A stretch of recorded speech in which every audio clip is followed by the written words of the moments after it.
China is still the most populous country in the world with a population of 1.41 billion.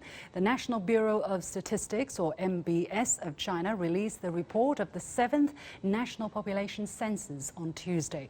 The census results were long anticipated by the public due to concerns over the current demographic structure. So what do the numbers in the report tell us? What are the socio-economic implications behind the data? I'm pleased to be joined by Professor Peng, Vice President of Renmin University of China from here in Beijing, and by Goodrum, Senior Editor and Columnist of China Daily, also from here in Beijing. Gentlemen, welcome to The Point. Now, according to the report, let me highlight some key numbers. As I said, China's total population has reached around 1.41 billion. Compared with 2020, which is the last time China had a national census. However, the average annual growth rate is lower than before, standing at 0.53% in 2020, compared with 0.57% in 2010. Professor Du, what is your first impression of these numbers, especially the slightly lower annual growth rate of the population? What does that tell us about the Chinese population in general? Yeah, in fact, before the census report released, many people worried about the decreasing number of the total population. But the report told us that we still have a big increase comparing to 10 years ago. So it's good news. But at the same time, we can see that although we have 12 million new births in the last year, but then it's slowing in speed than expected. So the good news is we have a both increase for the child population and the aging population. But at the same time, we have a decreasing number for labor force. So it's mixing news from the report. I see. But the good part is we still have the biggest population, and it's still slightly increased. Yeah. Well, I have to add here the total number of population increase between the 10 years is over 70 million. So, Ian, what do the numbers tell you? Are you surprised in any way by the numbers? Not particularly surprised, no, because we understand that birth rates and population growth rates are correlated with development, negatively correlated, which is to say when a country becomes more developed, the birth rates and population growth rates do decline because there are social factors impacting people's decisions to have children, whether to have children or not. Nothing specifically even to do with family planning policy. We see these declines happening all over the world in many other places, other parts of Asia and in parts of the West. So it's not surprising, but it's good to have the numbers. It's good to have the data. It's good to have the hard facts that we can then use, that can then be used to drive policy in a more favorable direction and correct what might be seen as population structural challenges. Yeah. Well, Professor Du, let me follow up on what you talked about, the increase of newborn and especially people aged over 60 and up. For instance, the share of age group between 0 and 14 was up by around 1.5%, so slightly more. However, the age group between 15 and 59 was down by around almost 7% compared with the data of 2010. And people over 60 years old was up by 5.4%. Basically, now in China, 1 in 5 people are aged over 60. Is that a bit of a concern for you? Yeah, because comparing to 2 decades ago, I mean by the end of year 2000, in fact, China has had 7% of aged population, 65 and over. That marked we entered aging society in year 2000. So by this census, it's entirely the period is 20 years. So that means in just 2 decades, China has almost doubled the percentage for the aging population. So it's a big concern, not so serious because of the reducing number of the labor force, because we also have a very rapid increasing educational level in the society, and we still have 880 million labor force. If you pay attention to that, last year the Communist Party, the Central Committee for the Communist Party announced that we should implement the national strategy to actively respond to the population aging. So it's very good to have the data to plan for the 5 years, especially for the long period by 2050.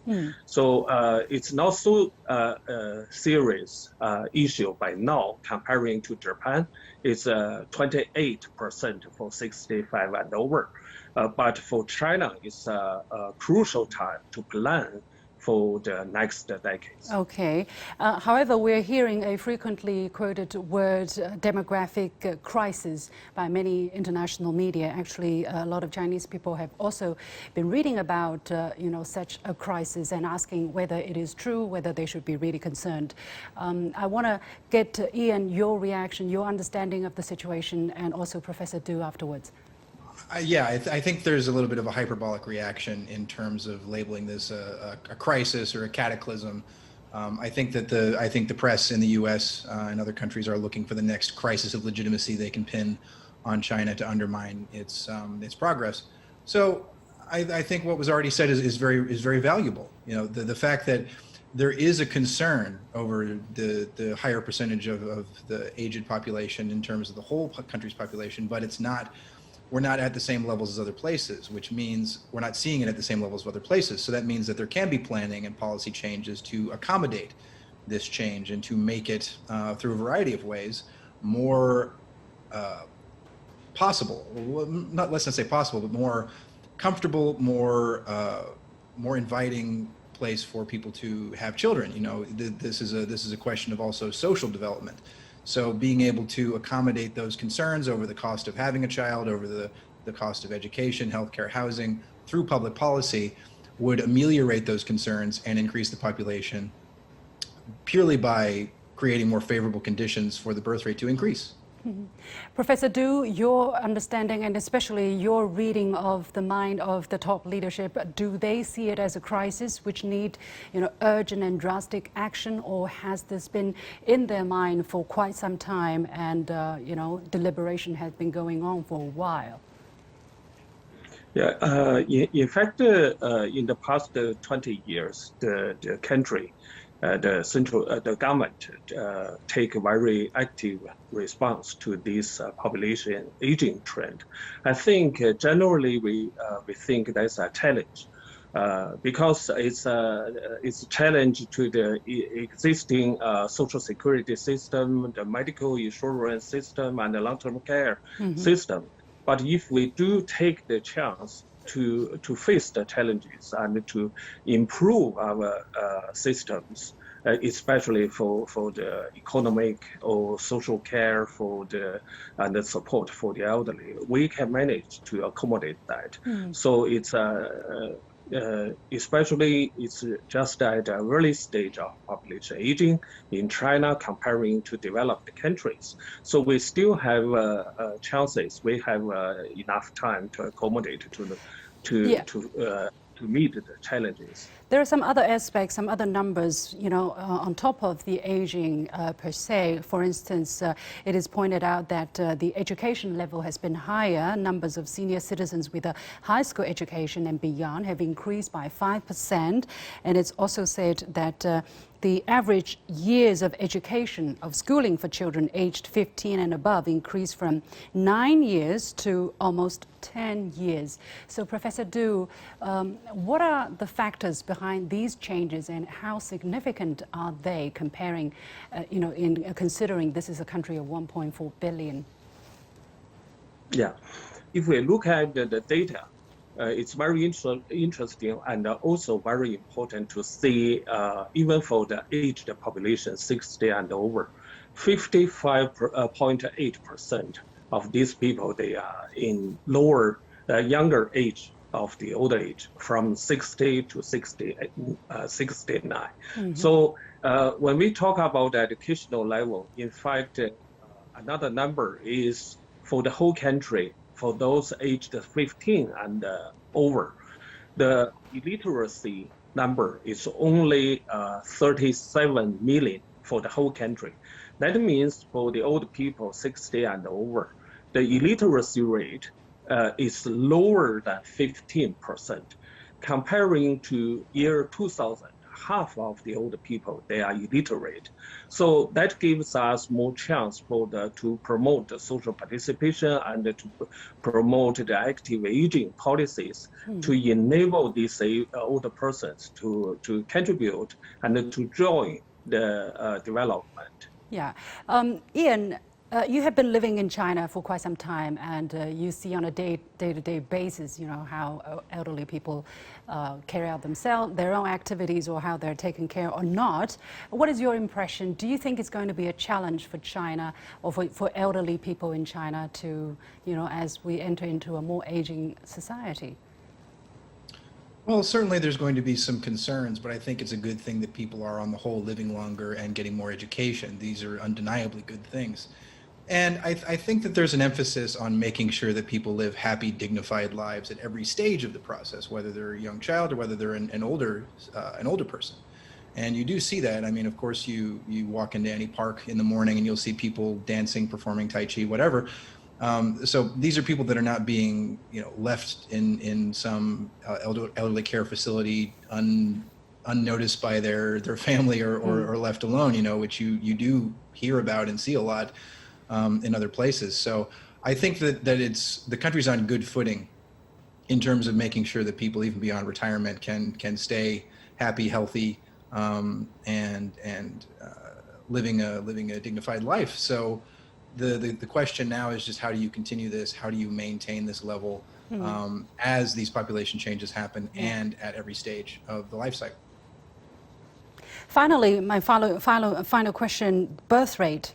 This number was not offered in today's released report, but reality is young people are less and less interested in having kids. Professor Du, very briefly, how do you see this posing a concern for the future of China? I mean, how many more years will China still be the largest, population in the world? We can see from two sides. One positive side is, in fact, we have an increasing percentage of the child population. So it's comparing to 10 years ago. That means in the past 2 years, the policy to encourage childbearing maybe can be seen from that is partly it's successful, but for the long run, because of the educational improvement for the younger generation and also other developments, like in other countries, I think the birth rates will further decline in the next 2 or 3 years. So 3 or 5 years, we expect we will reach the top of the size of the population. Okay. So it's not far, yeah. Okay, all right. Well, very important issue, very interesting discussion. Many thanks to Professor Du Peng of Renmin University of China and Ian Goodrum from the China Daily. And with that, we come to the end of this edition of The Point with me, Liu Xin. As always, you can follow me on Facebook and Twitter using the handle Liu Xin in Beijing. Thanks for watching. You've got The Point.